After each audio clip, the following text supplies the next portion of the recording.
오늘 우리에게 주시는 하나님의 말씀은 마태복음 8장 23절에서 27절까지의 말씀입니다. 하나님의 말씀을 봉독해 읽겠습니다.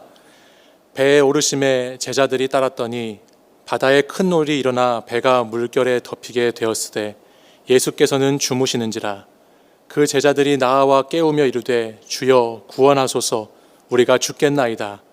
예수께서 이르시되 어찌하여 무서워하느냐, 믿음이 작은 자들아 하시고 곧 일어나사 바람과 바다를 꾸짖으시니 아주 잔잔하게 되거늘 그 사람들이 놀랍게 여겨 이르되 이가 어떠한 사람이기에 바람과 바다도 순종하는가 하더라. 아멘.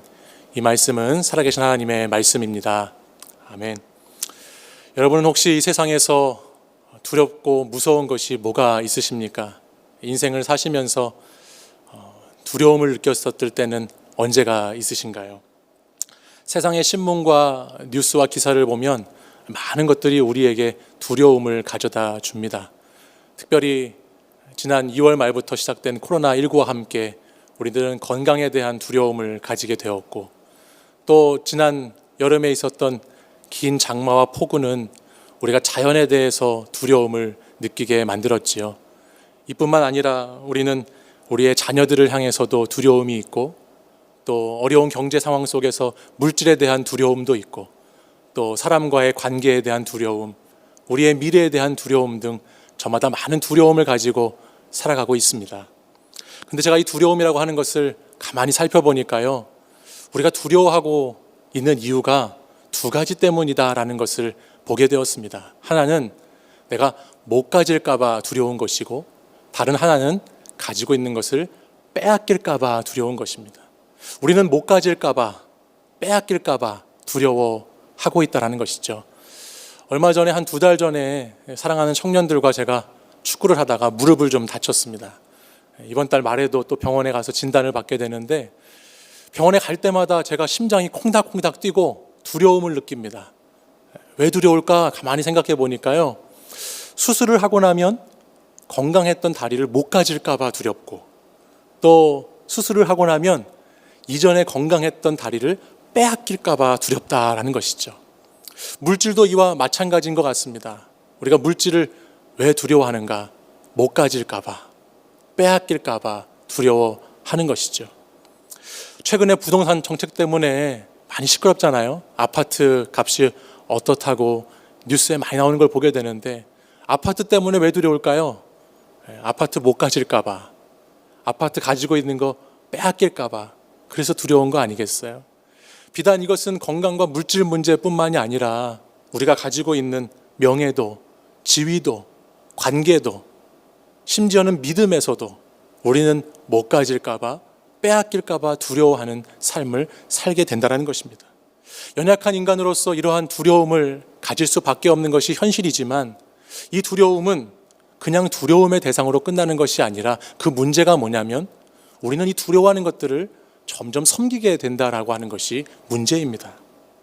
안타깝지만 두렵지 않으려고, 두려움을 극복하고 두려움을 이겨내려고 우리가 하는 것의 대부분은 그 두려움의 대상을 지나치게 섬기게 되더라는 것이죠. 건강에 대해서 두려움을 가진 사람은 건강을 위해서 운동도 하고 좋은 식습관도 가지고 몸에 좋은 약도 찾아서 먹지만, 그 두려움에 사로잡히면 건강 이외에는 아무것도 보이지 않고 거기에 매몰되고 거기에 묶이고 매여서 사는 것을 보게 됩니다. 물론 몸이 약하고 병이 있으신 분들에게 해당되는 것은 아니지만, 건강이라고 하는 그 두려움이 우리의 우상으로 바뀌어버리는 것을 보게 된다는 거예요. 물질에 대해서도 두려움을 극복하려고 얼마나 많은 사람들이 물질을 섬기고 있는지 모르지요. 돈에 대해서 두려움을 극복하려고 처음에 시작했지만 돈이 주인이 되어버리고, 그 돈을 섬기면서 살아가는 사람들의 모습, 돈이 되는 것이라면, 돈을 더 가질 수 있다면 수단 방법 가리지 않는 세상에서 저와 여러분이 살아가고 있습니다. 그런데 문제는 우리가 이 두려움이라는 것을 우리 스스로 이겨내려고 하면, 우리의 힘으로, 우리의 능력으로 내가 조정하고 조절하고 통제하려고 하면 그것은 언제나 실패하기 마련이라는 것입니다. 그리고 더 큰 두려움 속에 우리는 빠지게 된다는 것이죠.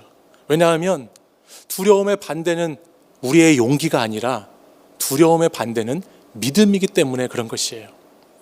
최근에 제가 재밌게 보았던 TV 프로그램이 하나 있습니다. 여러분도 아마 아실 텐데 개는 훌륭하다라고 하는 프로그램이 있어요. 이 프로그램을 보면서 많은 것을 배우고 느끼게 되는데요.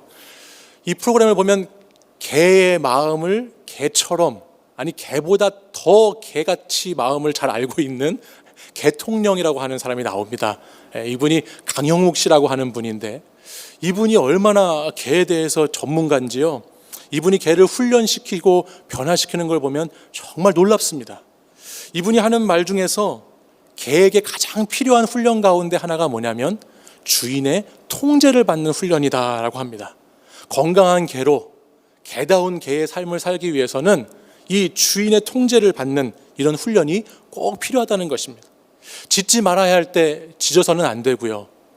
물지 말아야 할 때 물어서는 안 되고, 먹지 말아야 할 때 먹어서는 안 되는 이 훈련이 개한테는 반드시 필요하다는 것이죠. 근데 어떤 개들은 주인의 이 훈련을 잘 받지 않습니다. 그래서 개가 아프기도 하고 우울증에 걸리기도 하고, 또 심지어는 이 개가 남에게 많은 피해를 주는 경우도 생기게 됩니다. 어떤 개는 제가 한번 이 방송을 통해서 보니까 주인을 막 핥히고요, 주인을 막 물어뜯는 개도 있었어요. 얼마나 문제가 심각한지 모르죠. 그래서 이 개통령이 나와서 그 개를 이렇게 잘 관찰하고 진단하고 이제 고쳐주는데요.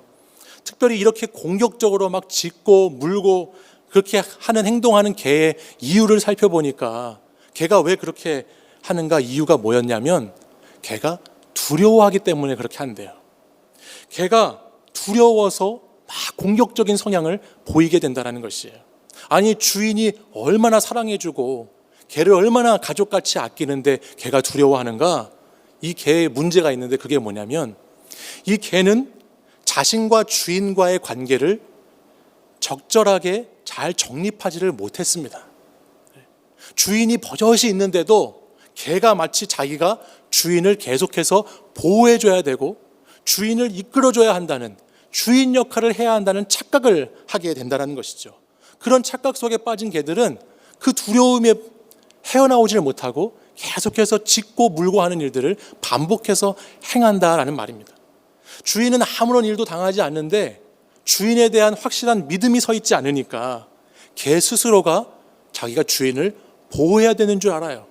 그래서 주인 곁에 사람이 오는 것을 무조건 차단하고 아주 심하게 과격하게 공격하기도 하고 불필요하게 방어하기도 하면서 아주 힘들게 자기 마음대로 행동하는 개들을 보게 되더라는 것이죠.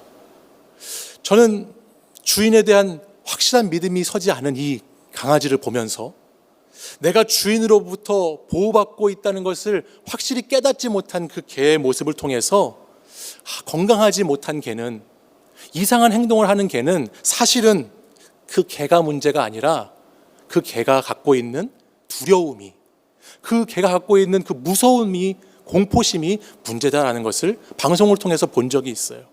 근데 여기서 우리도 배울 것이 있습니다. 우리에게도 여러 가지 두려움이 있죠. 앞에서 말씀드린 것처럼 우리가 이 세상을 살아가면서 우리도 다양한 두려움을 느낍니다. 건강에 대해서, 돈에 대해서, 외모에 대해서, 관계에 대해서, 신앙에 대해서 많은 두려움을 가지고 있습니다. 근데 그 두려움을 내가 해결하려고 하면, 내 스스로 주인이 되어서 그 두려움을 극복하려고 하면 우리는 더 큰 두려움에 빠지게 되고 거기서 소리치게 되는 거예요. 뿐만 아니라 그 두려움 속에서, 나에게 주어진 상황 속에서 너무나 공격적으로 행동하기도 하고 불필요하게 방어적으로 행동하면서 많은 사람과의 관계 속에서, 나의 삶 속에서 불행한 인생을 살게 되더라는 것입니다. 그러나 우리의 인생의 주인이 누구인지를 확실히 알게 되면, 진짜 나를 보호하시는 주인이 누구이신가를 우리가 분명히 깨닫고 나면 우리는 그분의 보호 아래에서 두려움 없이, 그분을 믿는 그 신뢰 안에서 두려워하지 않고 행복한 삶을 살아갈 수 있다라는 것이죠. 오늘 저와 여러분이 함께 나눌 이 마태복음 8장에 나오는 오늘 본문은 이처럼 큰 풍랑 속에서 두려움에 놓인 제자들에 관한 이야기입니다.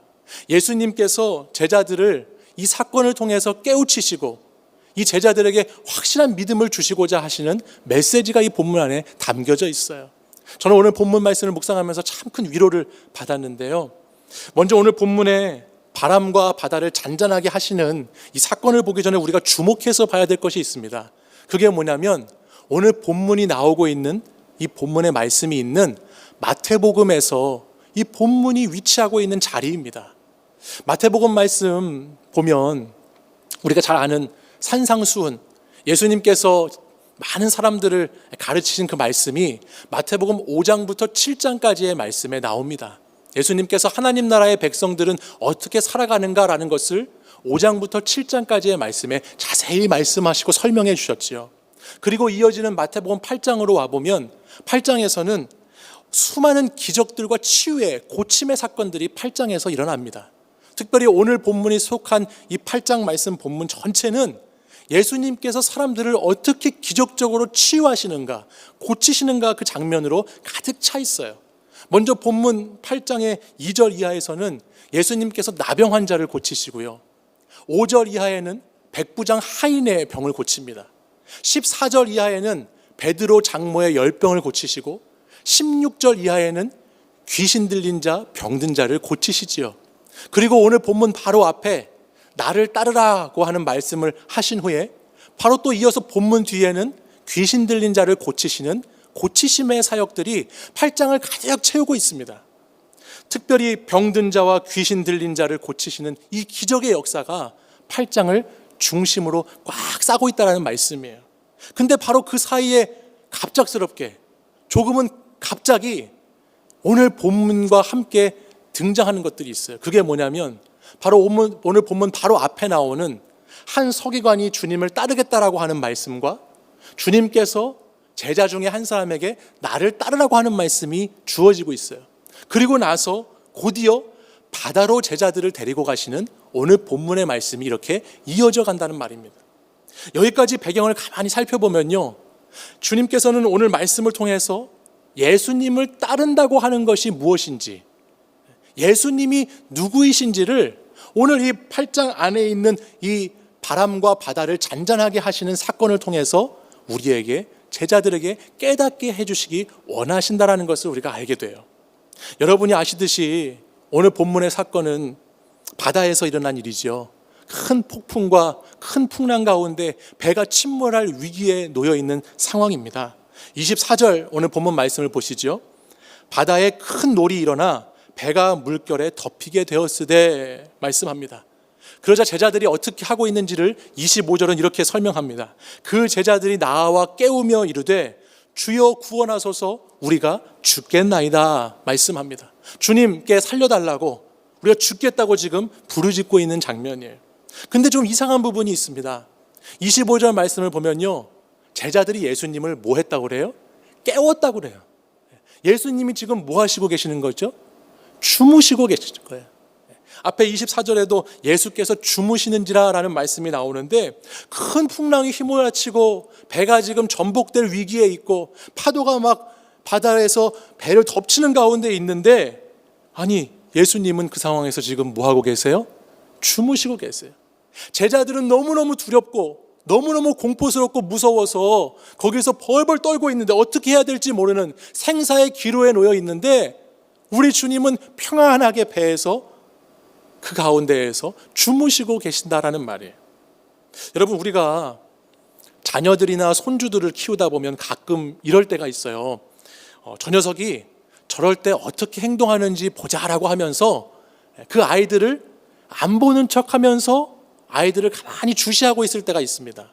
그러면서 저럴 때는 어떻게 행동하는지 한번 지켜보자라는 마음으로 보게 될 때가 있죠. 저는 마치 이처럼 지금 예수님도 바다로 제자들을 인도하시고, 이 바다에서 큰 풍랑을 제자들이 만나게 하시고, 그 가운데에 두려운 상황 가운데 제자들을 몰아넣으시면서 이들이 어떻게 하고 계시는가를 아마 보고 계시는 장면이다라는 생각이 들어요. 이 사건의 시작과 끝이, 이 사건 전체를 프로듀스하는 분이 예수님이시기 때문에 아마 예수님이 제자들을 지금 그렇게 바라보고 계신다라는 것을 보게 됩니다. 우리 본문 18절 말씀을 보시면 이렇게 기록합니다. 예수께서 무리가 자기를 애워싸는 것을 보시고 건너편으로 가기를 명하시니라 말씀하고 있어요. 주님께서 제자들에게 바다 건너편으로 가자라고 말씀하셨습니다. 23절 이어지는 말씀을 보시면 배에 오르심에 제자들이 따랐더니라고 말씀합니다. 예수님을 따라서 제자들이 배에 올라탔습니다. 가자라고 말씀을 시작하신 분도 예수님이고 타라라고 제자들을 배에 태우신 분도 예수님이시죠. 그리고 나서 오늘 본문에 이런 사건들이 풍랑이 일고 두려워하는 가운데 26절 말씀이 이어지는 거예요. 우리 26절 상반절 말씀은 같이 한번 읽어볼까요? 읽겠습니다. 예수께서 이르시되 어찌하여 무서워하느냐 믿음이 작은 자들아 하시고, 바다에서 지금 제자들이 굉장히 무서워하고 있어요. 두려워 떨고 있습니다. 큰 풍랑이 일고 물이 배 안으로 막 차 들어오고 배가 침몰되고 배가 막 뒤집힐 위기에 처하니까 얼마나 무섭고 두려운 상황이었겠습니까? 그런데 여러분, 제자들이 이 상황에서 놓치고 있는 게 하나 있죠. 제자들이 이 어려움 가운데, 이 두려움 가운데 꼭 기억해야 되는 건, 그것을 놓치고 있는 게 하나 있습니다. 그게 뭐죠? 지금 이 배에 누가 함께 타고 계시죠? 예수님이 함께 타고 계시죠. 사실 그동안 제자들은 예수님을 따른다고 하면서 바로 얼마 전까지만 해도 예수님과 함께 있으면서 큰 기적과 능력을 보았던 사람들이 제자들입니다. 앞에서도 잠깐 말씀드렸지만 그 당시 가장 최고의 학문을 갖고 있다고 하는, 지식을 갖고 있다는 서기관들보다 더 권위 있는 말씀으로 주님이 산상수훈의 말씀을 하실 때 그때 가장 가까이서 함께 그 현장에 있던 사람들이 제자들입니다. 또한 오늘 아까 8장 전체를 통해서 말씀을 나누었지만 그 수많은 병고침의 기적들, 귀신을 내쫓는 기적들이 있을 때 그때에도 그 현장 가운데 직접 그것을 목격했던 사람들이 제자들이지요. 말씀과 성령의 역사가 일어나는 기적의 현장에 그 누구보다 가장 가까이 붙어있던 사람들이 제자들이라는 말이에요. 아마 이 제자들은 오늘 이 바닷가에 나오기 전까지 주변의 사람들에게 이렇게 말했을지 모르겠어요. 주님이 그렇게 말씀하셨어. 주님이 고치셨어. 주님이 다 하신다고 하셨어. 주님이 그렇게 하셨다니까? 주님이 이렇게 말씀하셨다니까? 라고 하면서 얼마나 주변에 있는 사람들에게 자랑하고 떠들고 의시되면서 그동안에 살아왔을지 모릅니다. 근데 여러분 보십시오. 정작 자기들에게 큰 두려움과 위기의 순간이 닥쳐오니까, 정작 자신들에게 고난이 닥치고 위험이 닥치고 큰 어려움에 봉착하니까 제자들이 함께 했던 그 예수님은 어디로 가버리신지 없어지고 전혀 믿음의 모습을 보여주지 못하는 안타까운 제자들의 모습이 오늘 본문에서 나오고 있는 것이죠. 심지어는 지금 주님과 함께 있으면서도, 주님이 자신들 곁에 계심에도 불구하고 불안해하고 두려워하는 제자들의 모습을 우리는 볼 수 있다는 거예요. 사랑하는 여러분, 오늘 저와 여러분은 어떤가요? 여러분은 오늘 이 시대의 어려움 속에서, 이 시대의 두려움 속에서 우리와 함께 계시는 주님을 믿고 계십니까? 오늘 이 혼란스럽고 이 시끄러운 세상 가운데 거친 파도와 폭풍 같은 일들이 일어나는 오늘 우리의 삶의 자리 가운데 주님이 나와 함께 계시는 주님으로 여러분들은 지금 느끼고 계십니까? 2020년 올 한 해 8월 달이 지금 지나가고 있습니다. 저는 올 한 해를 가만히 생각해 보니까요, 주님께서 우리를 바다로 데리고 가시는 한 해가 아닌가라는 생각을 해보게 됐습니다. 오늘 본문에 나오는 제자들을 태우고 가셨던 것처럼 오늘 이 땅을 살아가는 그리스도인들을 주님은 바다로 이끌어 가시고 있지 않나라는 생각을 해보게 됐습니다. 평범했던 우리의 신앙의 자리가, 예배와 공동체의 모임이 참 귀했던 그 시간들이, 일상이 기적이라는 것을 잊고 살았던 우리들을 바다로 데리고 가시는 것 같습니다. 그동안의 성장과 풍요로움 속에서 안주하고 있던 교회들을 너희는 세상의 빛이라고, 소금이라고, 그렇게 세상에서 살아가야 한다고, 그러나 그것을 살아내지 못했던, 놓치고 있던 교회들을 오늘 하나님께서는 바다로 데리고 가시는 시간은 아닌가라는 생각을 해보게 된다는 것입니다. 주님이 우리를 바다로 데리고 가실 때, 주님이 우리를 바다로 데려가실 때, 그때는 이제 더 이상 우리가 이 땅에서 못 가질까 봐, 빼앗길까 봐 두려워하는 인생이 아니라 큰 풍랑 속에서도 위기 속에서도 주님을 믿고 주님을 더 깊이 알아가라는 확실한 제자로 만들어 가시기 원하시는 주님의 계획이 있는 줄 믿습니다. 내가 주인인 줄 알고 살았던 그런 삶에서, 무지함에서, 교만함에서 벗어나서 정말 나를 보호해 주시는 주님이 나와 함께 하시는 임마누엘의 주님이시라는 것을 경험케 하시려고, 정말 이런 어려움 상황 속에서도, 두려움 속에서도 하나님의 마음이, 하나님의 역사하심이, 인도하심이 나와 함께하게 하고 있다는 것을 믿게 하시려는 주님의 뜻이 있는 줄 믿습니다. 주께서 사랑하는 자들을 바다로 데리고 가십니다. 깊은 바다로, 풍랑 가운데 그들을 데리고 가시지요. 그리고 그들을 데려가실 때 주님은 우리만 보내시는 것이 아니라 주님이 우리와 함께 계시는 주님으로 데려가신다는 것을 꼭 기억하시기 바랍니다. 오늘 본문과 동일한 말씀이 기록된 마가복음 4장의 장면을 보면요, 예수님께서는 무서움과 두려움에 사로잡힌 제자들 곁에서 말씀으로 바람과 바다를 꾸짖으시고 잔잔하게 하시는데요, 그 4장 39절에는 이렇게 말씀하고 있습니다. 예수께서 깨어 바람을 꾸짖으시며 바다더러 이르시되 잠잠하라 고요하라 하시니 바람이 그치고 아주 잔잔하여지더라. 아멘. 말씀합니다. 사랑하는 여러분, 이렇게 시끄러운 세상 가운데, 이렇게 혼란스러운 시대 가운데 무엇 하나 정말 너무나 우리를 두렵게 하고 무섭게 하고 공포스럽게 하는 우리의 삶의 자리 가운데 오늘 저와 여러분도 예수님이 말씀을 붙잡으시고 말씀을 통해서 잠잠하라 고요하라 선포하신 것처럼 오늘 저와 여러분의 삶도, 저와 여러분의 신앙도, 우리의 교회들도 이 시간 잠잠하라 고요하라 말씀하시는 그분 앞에서 다시 한번 주님을 바라보고 주님이 우리와 함께 하심을 믿고 주님이 이 두려움을 이겨내게 하시고 바다를 건너게 하시고 다시 우리를 회복하실 주님이라는 것을 기억하면서 우리 그 주님 앞으로 나아가는 복된 시간이 되어야 할 줄 믿습니다. 사랑하는 성도 여러분, 무엇이 두려우신가요? 오늘 이 시간 주님은 그 두려움의 바다를 건너라고 말씀하십니다. 그리고 그 바다 건너에 있는 더 큰 믿음을 우리에게, 더 확실한 믿음을 우리에게 주시겠다고 말씀하십니다. 그 주님 의지해서 힘든 시간, 어려운 시간 잘 이겨내시고 다시 주님 앞에 하나님을 향한 예배자로 설 수 있는 저와 여러분이 되기를 간절히 소망합니다. 이 시간 함께 기도하겠습니다. 사랑과 은혜가 풍성하신 하나님 아버지, 주님께서 사랑하시는 이 땅의 백성들이 두려움 가운데, 무서움 가운데 내가 못 가질까 봐, 내가 빼앗길까 봐 많은 것들을 불안해하며 살아가고 있습니다. 주님, 특별히 코로나19와 함께하는 이 시대는 우리를 더 깊은 절망으로, 더 깊은 낙심으로 우리를 몰아넣고 있는 것 같습니다. 주님, 이러한 시간에 주님께서 우리를 왜 바다로 데리고 가시는가?